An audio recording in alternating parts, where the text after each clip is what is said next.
So welcome to the ASIC Virtual Sponsor Series. This series has been developed for our sponsoring partners to educate you on the work they are involved in. This first session is sponsored and developed by 2B Technologies, and we are very thankful for their sponsorship.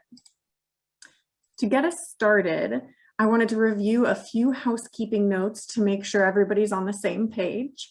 All attendees will be in listen-only mode, and if you have any questions or any problems, please use the chat function to contact one of us, either any of the panelists or myself, and we'll do our best to help you out.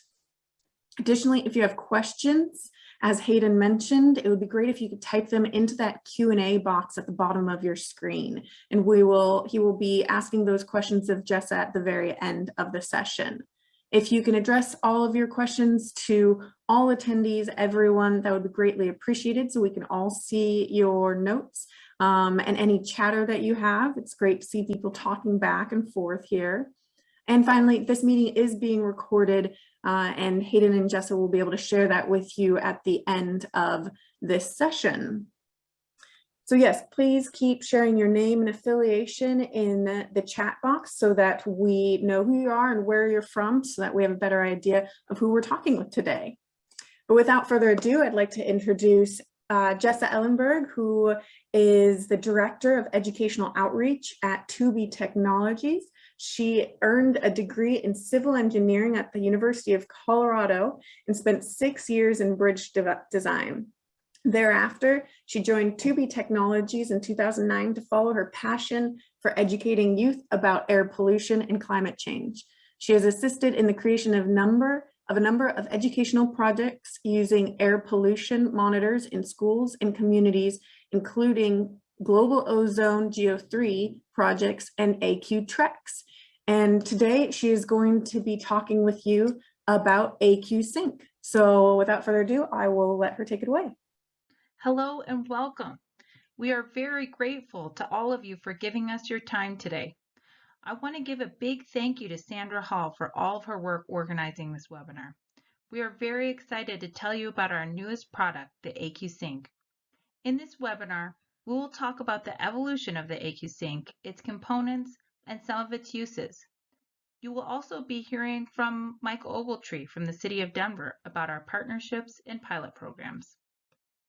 Before we dive into the AQ-Sync, I want to give you a brief history of our company and the story behind the development of the AQ-Sync. Here at 2B Technologies, we are obsessed with miniaturizing air pollution instruments and making them easier to deploy in remote environments. We started 20 years ago with ozone. The top two monitors pictured are the instruments we developed to be much smaller and less power hungry than the traditional ozone monitor on the bottom. But we don't compromise on data quality. All of the miniaturized ozone monitors we have designed are designated Federal Equivalent Methods, or FEMs. To be designated an FEM, the instrument has to go through rigorous tests to prove the accuracy of its measurements. After selling our ozone monitors to researchers and various agencies around the world, 2B Tech wanted to start a hands-on educational program to teach students about ground-level ozone. The Global Ozone Project, or GO3 project, was born from this idea 12 years ago when I was hired. In the GO3 project, we sent ozone monitors to schools around the world, and the students' data were automatically uploaded and displayed on Google Earth. After running the GO3 project for 5 years, at 100 schools in 26 countries, we overwhelmingly heard from students and teachers that they wanted to measure more pollutants and wanted to take their measurements mobile. That was only really possible to do on a large scale with sensors. As an instrumentation company, we were well aware of the limitations of sensors. So we gathered up the best performing sensors to make a sensor suite called the Personal Air Monitor, or PAM. The PAM became the centerpiece of our next educational program, AQ-TREX, with development funded by the National Institutes of Health. We kept PAM data quality high by instituting a rental model, and we perform a calibration check before sending the PAM to a school. We also added a feature in the AQ-TREX app that compared PAM data side by side with data from the nearest reference station, along with its location. This way, PAM users can do a calibration of the PAM by walking by a reference station. Our experience with the PAM and AQ-Trex really began to illuminate the need for a community calibration station, especially for communities with no reference station. Since we make FEM instrumentation for ozone and NOx, we decided to package those instruments together, add high-quality measurements for the other pollutants, and the AQ Sync was born. The AQ Sync is the best of the best in one package. It was developed under a grant from the National Science Foundation and combines 2B Tech's ozone and NOx instruments with the best of other manufacturers' measurement techniques, taking into account data quality, price, power consumption, size, and weight. The following video we put together for you provides a great summary of the features of the AQ Sync. After the video, I will go through each of the AQ Sync's main components. Revolutionize your air quality monitoring with the AQ Sync. Developed by 2B Technologies, the AQ Sync Air Quality Monitoring Station provides FEM quality measurements for ozone and nitrogen dioxide, along with proven monitoring techniques for measuring nitric oxide, carbon monoxide, particulate matter, carbon dioxide, and volatile organic compounds.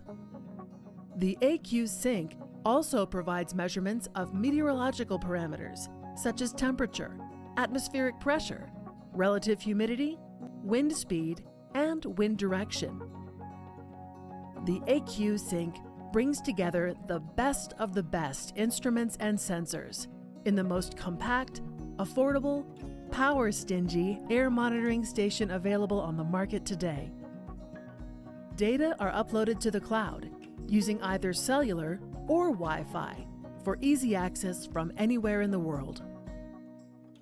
Encased in a weatherproof enclosure, the AQ Sync can be deployed for almost any application. For instance, it's ideal for ambient air monitoring near roadways and industrial sources of pollution. Because of its advanced measurement techniques, the AQ Sync serves as the perfect replacement for a traditional and much more costly regulatory monitoring station. Here they're compared side by side. The data from the AQ Sync correlates well with data gathered from the regulatory monitoring station. The AQ Sync's reliable data at an affordable price make it possible for communities, schools, and businesses to accurately monitor air pollution and protect health and safety. Bruce Randolph was one of our first set of schools that we were looking at in terms of the Love My Air program. And through collaborations with the Colorado Department of Public Health and Environment, they were interested in working with us, specifically at Bruce Randolph, to look at different transportation patterns through pickup and drop-off to improve air quality. And an AQ Sync, having reference grade measurements, allows us to place one of those at Bruce Randolph and then very closely be able to measure the impact of changes in transportation to local air quality. The AQ Sync is easy to install. Changing its location to monitor in different areas is a breeze. The low power requirements make it possible to provide power with your battery or solar panel. And it can be operated remotely. The AQ Sync was also developed to be an on-the-go calibration station for mobile sensors. I think it's important when you're thinking about low-cost sensors and mobile mapping, how can we keep the data quality high? So through this pilot, we'll be doing, daily, sometimes, multi-times during the day, co-locations with these AQ Syncs to be able to do calibrations on the fly and make sure the data quality is collected as accurately as possible and updated frequently. Calibrations are accomplished by co-locating a mobile sensor with the AQ Sync for a short period of time. During the calibration process, data from both the mobile sensor and the AQ Sync are uploaded to the cloud. Then, the calibration parameters associated with the AQ Sync are applied to the mobile sensor. This provides the sensor with an on-the-go calibration that will improve the quality of data that it collects. AQ-Sync allows us to have reference-grade measurements and help calibrate and better make use of low-cost sensor networks. Contact the 2B Technologies team to discuss using the AQ-Sync for your next monitoring project. Use this revolutionary air monitoring station to take your air quality measurements to the next level.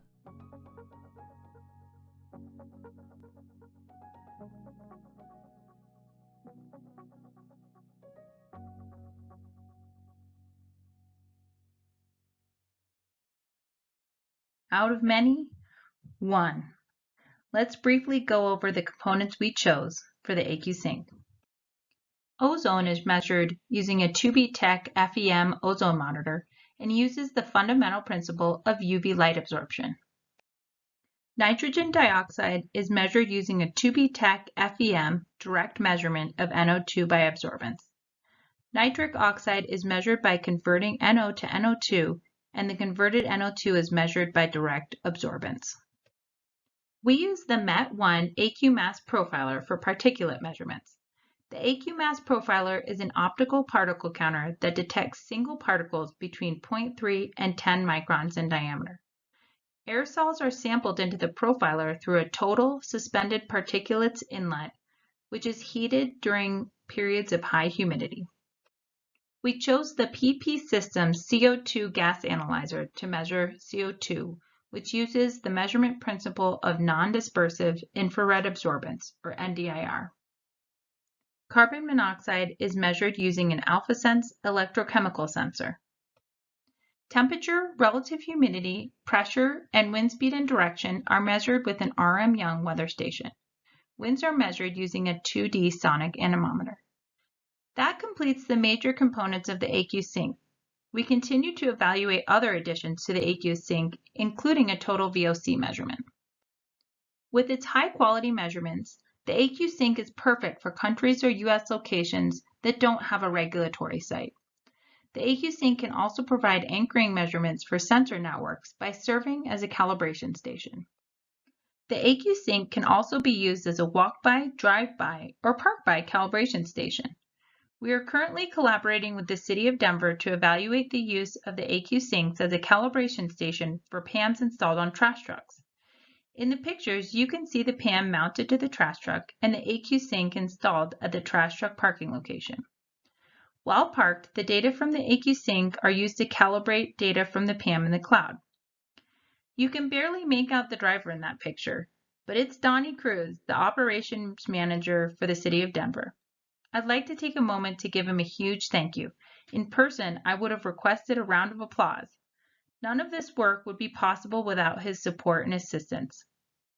We wanted to interview him for this webinar, but he was too busy overseeing the operation of 2,000 pieces of moving equipment in Denver.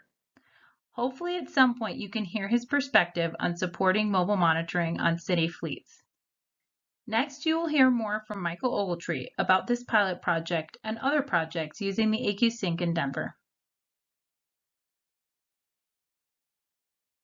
Yeah, so there are a couple of programs we have within the City and County of Denver, including the Love My Air program, where we're measuring air quality at schools to be able to take those measurements and allow community members to be able to use that information to make informed decisions about their exposure to air quality and different mitigating opportunities they have to limit adding to that pollution. In addition to that, we're also kind of looking at different project-specific mitigation strategies. So, for example, there's major highway reconstructions that are going on in the City and County of Denver, and being able to measure that information in real time allows us the opportunity to address that while it's happening instead of afterwards. I think the AQ-Sync, it meets this very specific need. So, with the advent of low-cost sensors, they're proliferating around cities. And then they have, a lot of the reference instruments as well. But how do we work as a city to kind of fill in the gaps without building an entire new air monitoring station? So the AQ-Sync allows us to have reference-grade measurements to help fill in the gaps and help calibrate and better make use of low-cost sensor networks. Right now in the city and county of Denver, we have 2 sites that have ozone. We are in a severe non-attainment area for ozone. And with the AQ Sinks having an FEM ozone monitor in there as well as FEM NOx, it allows us to kind of use those additional devices, the AQ Sinks, to be able to put them around the Denver metro area and identify ozone precursors as well as ozone concentrations to better inform how we can address regional issues.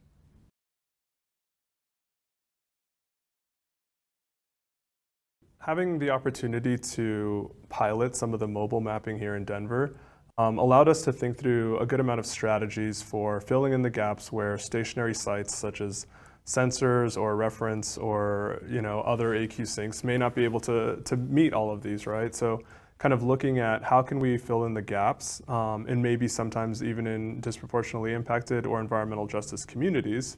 So having them equipped on vehicles that have indiscriminate mapping. So things like garbage trucks that are, there's garbage trucks, garbage exists everywhere throughout the city. So how can we put it on these routes that kind of hit the different points? And then in terms of the data piece, I think it's important when you're thinking about low-cost sensors and mobile mapping, how can we keep the data quality high?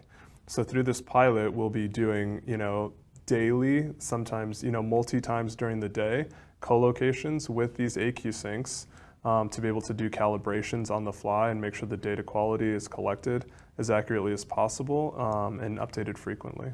To be most effective, I think if we have them where they park and along their routes. So we have one down at the Central Platte station, which is where they come in the is where they park at the end of the day and where they leave from in the morning. So having one there allows us for longer term co-located calibrations, and then one along their route. So we can also test out, if while they're driving around, let's say, something happens meteorologically that would impact their readings, be able to have, a station or a location where they could calibrate during the day as well. And then, like I said, at the end of the night, they'll go there and they'll calibrate again. As an extension of the efforts Michael described, we are also excited to announce our new grant from NIH, funded to explore the value of hybrid monitoring networks. We will use AQ Sinks as anchors for PAM sensor measurements and Love My Air for education and engagement programming in the effort to establish best practices for designing stationary and mobile hybrid air monitoring networks. We are collaborating with the City of Denver, TD Environmental Services, and Montrose Environmental on this project. Be sure to come see us and the AQ Sink in person at the 2022 ASIC conference in May. We will also be submitting presentation abstracts to summarize the outcomes of all of this amazing work. We can't wait to meet all of you. Thank you so much for giving us your time today. We would also like to thank NIH and NSF for their support of these exciting projects. I welcome you to reach out to us to discuss your monitoring needs and goals. We would love to work with you to design a network that makes the most sense for your unique situation. Now we will take some questions that Hayden Opperman has queued up from the chat. All right, thanks, Jessa.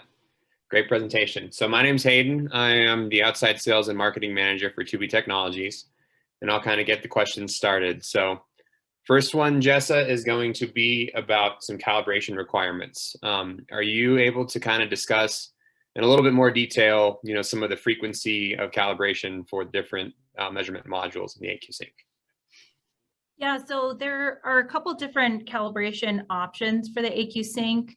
One option is to check calibration in the field using our model 714, which is able to provide a calibration source for the ozone, NO, and NO2 measurements. So that provides a nice field check for those instruments. And then we also have designed the AQ Sync to be modular. So you can switch out modules for a calibrated module in the field. The other option is to send the entire AQ Sync back to us for calibration. And we will be posting a calibration and maintenance schedule on our website soon, so that you can see each checkpoint for a calibration or perhaps a filter change on that maintenance calibration schedule on our website.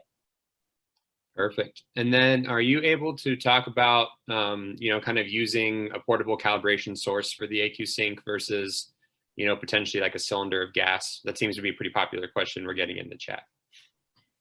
That's a great question. And Hayden, you might have some more thoughts on that one as well. But as I mentioned, we do make a portable calibration source, and then using portable tanks is absolutely of known concentration of pollutants is absolutely a way to check calibration. As well as checking the zero of each module, which we've made really easy to do. And we're working on auto zeroing features for the AQ Sync. That's also a very important check to do every few months to check the zero and look for any type of drift in some of the individual sensors. Okay, that sounds great. And then the next question is kind of talking a little bit more about the mobile sensors that we use the AQ Sync to calibrate. We got asked, to essentially to define what product that is, and then, some of the different measurements that mobile sensor can provide.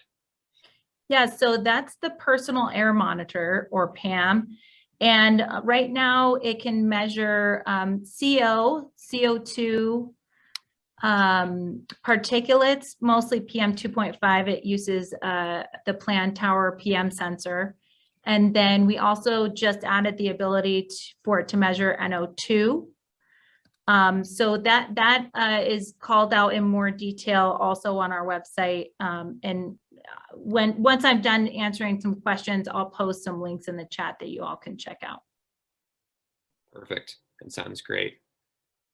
And then are you able to kind of talk about, just a rough outline of how the mobile calibration works? We kind of talked about it a little bit in the video. We'll just kind of expand upon, how the AQ Sync and the personal air monitor are going to be able to communicate and, kind of transfer the calibration from the AQ Sync over to the personal air monitor. Yeah, so we're exploring different techniques on that right now, but how it's done currently is that the data from the PAM and the data from the AQ Sync are both uploaded to the cloud to the same platform. And then that we run calibration algorithms on that data, and then we correct the data coming out of the PAM. We correct the data instead of actually adjusting the calibration factors for the PAM itself. So we're exploring, how often that calibration needs to be done, and then how often the data are corrected for the new calibration, parameters in the cloud. Okay, perfect. So the next question kind of talks about some of the FEM certifications. So, the question was asked, individually, we definitely have FEM certification for the ozone and for the NOx. But when we integrate them into the AQ Sync package, are you able to expand upon whether they can, kind of maintain their FEM status? Yeah, so as you mentioned, Hayden, our ozone module is an FEM and will retain its FEM status in the new AQ Sync. And then our NO2 module is also FEM and TÜV certified. That we will need to recertified in its new configuration. So that is certified as a standalone monitor that we sell through 2B Technologies currently. And we are going through the process right now of getting it recertified. And if that's important to you all, if you could let us know, if it's really important for it to have that FEM designation, that helps us determine, our cost, if it's worth going through all the efforts for FEM recertification. Just kind of maybe, answering the chat for us, is it important for you to have each module FEM? And then NO is not an FEM because it's not regulated as a criteria pollutant. Exactly. I was just typing that out myself. Oh, perfect. So we're covered. All right. Let me see. So for the calibration, back to calibration, and this is something that I know we kind of have under development, but are we, or do you envision like the calibration to happen at the different inlets for the AQ Sync, or would it be something where the user would most likely end up opening up the enclosure door itself and then kind of hooking up directly to each module? We have ways to go ahead and use the inlet, which is on the exterior of the AQ Sync. And then there are also ways to bypass certain things in, with opening the door to the AQ Sync. But the hope and the plan is to have everything be able to be done without opening the AQ Sync door at all. Okay, perfect. All right. I'm trying to go through here and see if I can pick out a couple more for you. Are you able to kind of talk about, the enclosure itself that we have the AQ Sync in, and kind of expand upon, some of the different certifications that it has as far as its weatherproof rating and, some basic information about operation temperature for both, the package in general and for the different measurement modules themselves? Oh, Hayden, that's a really great question. So on the AQ Sync website, we have an operating temperature specified, as well as the NEMA rating for that enclosure. Of course, we do have to make some holes in the enclosure to let the air in and circulate air through the monitor itself. So that's done in a very weatherproof way. And we have tested it in a range of conditions and temperatures. And those tests continue. And like I said, the website will specify the exact operating temperatures.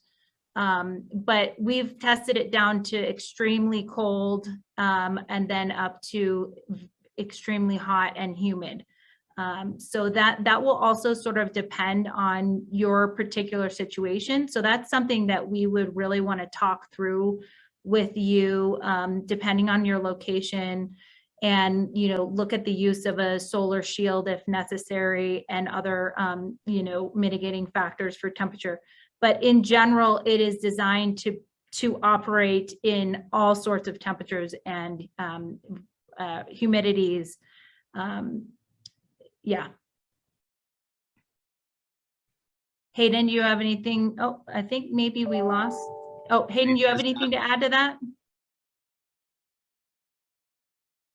We're losing Hayden. Oh boy. Okay. Well, I can jump in and try to ask you some of the questions that Hayden had queued up for you. Okay. So sorry, folks, for this little disturbance here. But let me jump in, and I apologize in advance for maybe. Yeah, and Sandra, I can help too. Let's see. There's a question about data telemetry. So that the data are transmitted via a cell signal to the cloud. And then there's also an option for Wi-Fi if that's preferable, and then Ethernet. Let's see, an API. Yes, there is an API available to send out data to other platforms. Let's see, it looks heavy enough to be a 2-person lift. What does it weigh? I think it's 58 pounds, and I will tell you, I can lift it by myself and have carried it upstairs and downstairs and everything like that. So it may look heavy for those guys, but with my muscles, I can lift it by myself. Let's see. I think I'm back. A couple questions in the chat as well. Oh, Hayden? Yep, I'm back. Gotta love being in Bryce Canyon. Great for sightseeing, not so much for presentations. Let's see. There's quite a few here. Most of these I think I can answer kind of after the conclusion of the webinar. There were a couple follow-ups in the chat as well. Yeah. Let's see here. I see a question. Will AQ Sync? You want to talk about the data output a little bit, Jessa? Whether there's more options than just the Wi-Fi and the cellular upload. Yeah, so currently it's Wi-Fi, cell, and Ethernet, and Modbus. And those are currently the only ways to communicate right now. But again, we're definitely interested in hearing everyone's feedback on the specifications so far and whether that will work in all scenarios. Okay, perfect. And I'm seeing a lot of questions here, asking for some of the model numbers that we're using, for the OEM MET1 particle counter and various other things like that. So, that information, I'd say send us an email at support@2btech.com, and then either myself or Jessa can, give you as much information as we're able to provide for that. Yeah, I'll have to follow up with the exact model numbers of every module. All right. Well, there's not much more that I'm seeing that I think that we could cover live. I kind of mentioned this earlier in the Q&A chat. Please, if you have any price requests and quote requests, send us an email at support@2btech.com. That information will be passed out by Sandra as far as the direct email address. I will need to get some information from each person for organization name and address, and before I'm able to send pricing. So if you could please do that, that would be great. Cool. And Hayden, I'm seeing a couple questions. Can we share data for the FEM certification and/or co-locations? And yes, of course, we can do that. I also saw a question: will it work with Purple Air monitors? And I'm wondering if that question is it means like will it be able to calibrate the Purple Air monitors? Yes. So okay, yeah, and of course it would. And what we're working on right now is trying to figure out how to align data streams so that we can use the AQ Sync to push out calibration factor algorithms to sensor networks. And that's another thing that Michael Ogletree has a lot of experience with, where he uses a co-location with a reference station to push out calibration algorithms to a sensor network. So that's something that we're exploring right now, how to integrate those calibrations with other manufacturers' sensors. All right. Do you see any others that you'd like to answer? Let's see, I'm seeing something about black carbon. I'm having a hard time scrolling through these. Hang on here. Yeah, we appreciate all the questions. You guys have answered a lot of good questions, and it's amazing. Okay. Any carbon, black carbon? Yes. So we do have a plan to get a black carbon, actually our black carbon monitor into the package. So that will be integrated with the long path cell that we use for the NO2 module. So that's currently under development right now. Let's see. I'm seeing one here kind of asking about the measurement, technology behind the different modules, and I can expand upon that. So, we only use one electrochemical sensor in the AQ Sync, and that's the carbon monoxide, the CO sensor.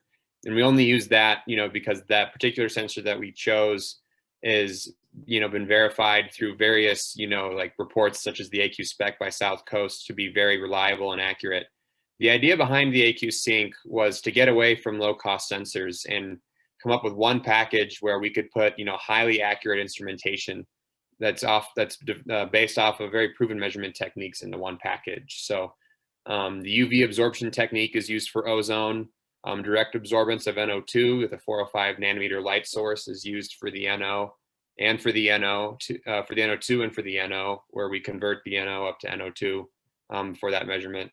And we use light scattering technique for the PM, and then we use NDIR for the CO2, and then we have a sonic anemometer in there for a lot of the weather data.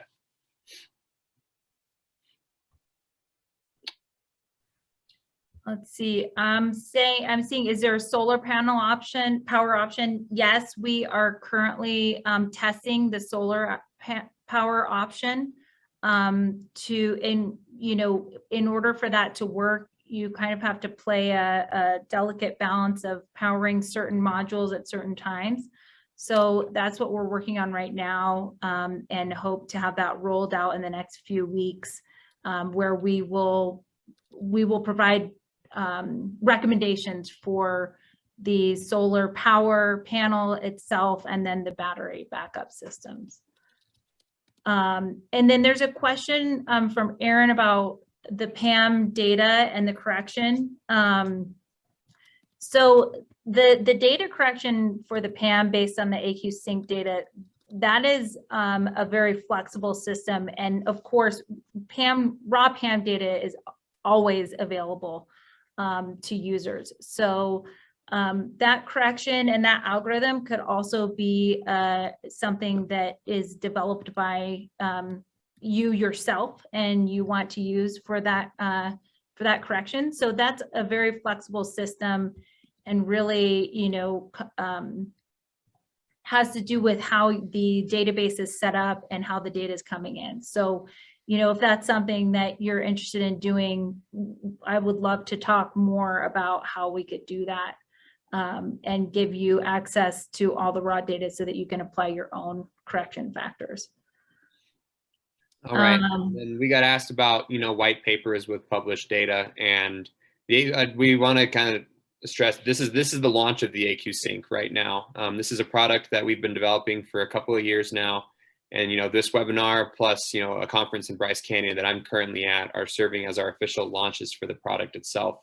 So we haven't had the chance to get the instrument out, to various individuals for white papers with published data. So, we hope that, some of the people that are involved in this webinar will want to collaborate with us as we move forward and, become partners to start working on papers and start publishing some data. But we do have a lot of data and a lot of co-located data at reference sites. So that's always available for you all to take a look at.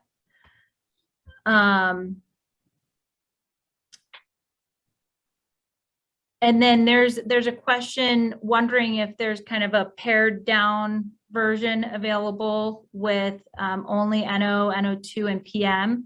And yes, that's certainly a possibility. And I definitely encourage you to shoot us an email, and then we can discuss that. That's from Peter. That's a question from Peter Fleming. And then Sarah, we're working on storing data. The question is, how long does the monitor store data for in the event that it cannot connect to the internet or cloud? So the data are all stored locally on the AQ Sync, and then we are working on the ability to sort of do a bulk upload if it has an intermittent connection. But that data are, of course, all stored locally as well. Let's see, there's a question about the PM 2.5 being FEM. That is not an FEM, and my understanding is that it could be, but it would take a significant effort and a significant amount of money to get it designated an FEM, because you have to run it in different locations all over the world against reference sites. Hayden, do you see anything else here? I am not. I'm just typing an answer now. Okay, perfect. I guess the question is, in the future, do we plan to expand the AQ Sync out to other gases? If we plan to do SO2 or methane or, a variety of other pollutants that we could, put a module in the AQ Sync. Yeah, so the answer is yes, we do plan to expand the measurements of the AQ Sync. We've focused in for now on measurements that we find are very reliable, and they're, good options for monitors and manufacturers. So once we are able to evaluate and test the other pollutants, then we will incorporate those into the AQ Sync. And again, I know I've said this a couple of times, but we really would love to have all of your feedback. If you have pollutants that you'd like to see in the AQ Sync and/or modifications, please contact us. We need to hear from you what people need, and we would be happy to evaluate any additions that you suggest. Okay, let's see. The data stored, do we need to purchase the software to access the data? No, you do not. So it is all available for free on our website, and the cost of the monitor includes data uploading and viewing data for 5 years. Let's see. Trying to see if there's anything else.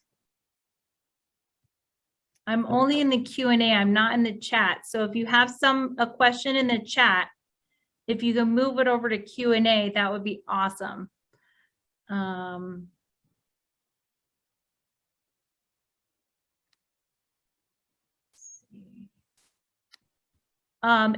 Guillermo is asking, could you please talk about the black box algorithm used for the calibrations? Nothing that we do in the calibration process is any kind of black box. That's all user controlled.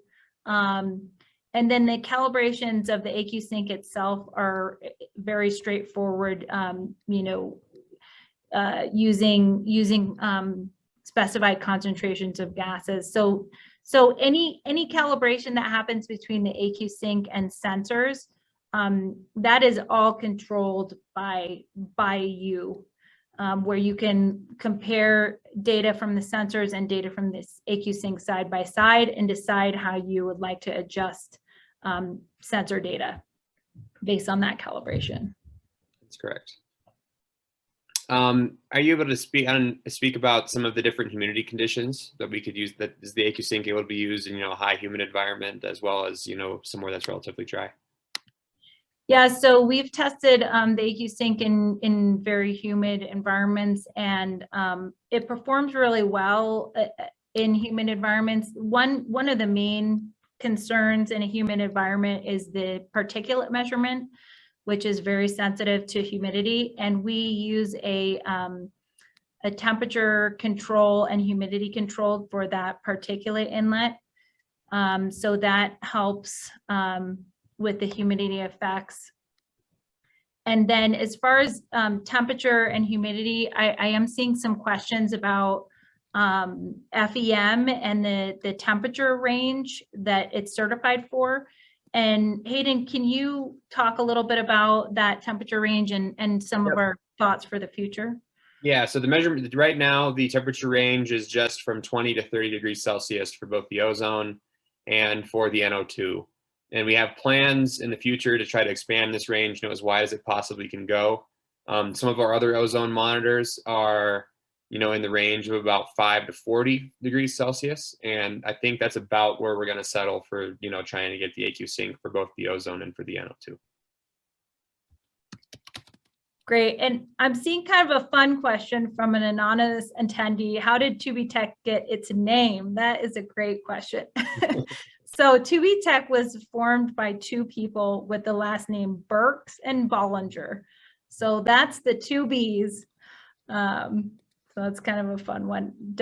John Burks is still with us, and he is here at 2B, and he is a former atmospheric chemistry professor from the University of Colorado, and he developed our first product, which was our Model 202 ozone monitor.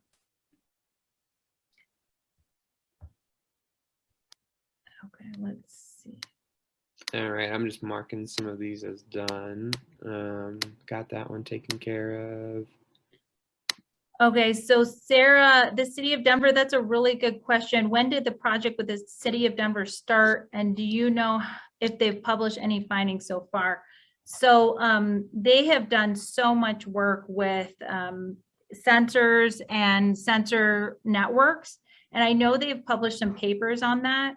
Our work with them with mobile monitoring on trash trucks and the AQ Sync, that's going to wrap up pretty soon here. And then we are planning to publish a paper based on those results. Perfect. And then we did get a question about GSM, and yeah, so there's going to be versions of the AQ Sync that will work, for 3G, for LTE, and for a lot of the other various cellular connection types. So we're trying to make the AQ Sync work, with the cellular connection that's available in any destination, both in the United States and worldwide. So there will definitely be a version that will work in a place such as the United Kingdom.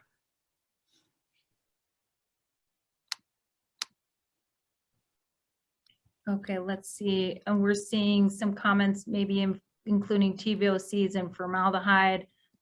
We are looking into a TVOC sensor, and we're testing it right now. That's the Ion Science PID, and just making sure that it's up to our quality standards. So we are looking into that. And then somebody's asking about BTEX. We're also looking into that as well. And then Corey's asking, where are we with the health science and epidemiology data that can make these measurements useful? That's a really good question. Do you see this more of a political tool? That's a really good question. I think that we're working hard to answer those types of questions, especially with our partnerships with, for example, the city of Denver, and then the AQ Earth slide that I mentioned. We're working really hard with local communities and cities, and to really understand how people use this data, how it's useful, how it can be used to create actual change and improvements. How do you communicate this data to people in a way that is useful? So all of these efforts that we're working so hard on, we're trying not to just be an instrument manufacturing company, but also to bridge the gap between data and people. So that's something we're exploring right now. Perfect. So, we got asked about, possible to install a set of the instruments, at Chapman University. I encourage the participant that sent us that question, we'd love to talk about potential collaboration with you. So if you could, please send us more information about your potential application and project to support at tubitech.com. That will allow us, to kind of discuss potential for getting the instruments out to your campus in more detail. Yeah, and as we wrap up here, Sandra's going to cut us off pretty soon here, but as we wrap up, I really encourage you all to contact us. We are here to discuss every aspect of this and how we can best, configure something that suits your needs between AQ Syncs and sensors, and then all of this work is absolutely ongoing. So we are also looking for partners and ways to integrate sensor data from other manufacturers into a stream where we can look at calibrations in the cloud using the AQ Sync. So please, I really encourage you all to reach out to us and have some discussions around what your needs are and how we can find a solution that matches those needs. All right. I think that about wraps it up. I guess one last question could be, when we're doing the calibrations, is there some sort of special formula, or are we just doing linear regression? And, for a lot of the different instruments that we use, it's very linear regression based. Just, kind of comparing the way that the instrument reads versus a standard and calculating, a slope and an intercept from that.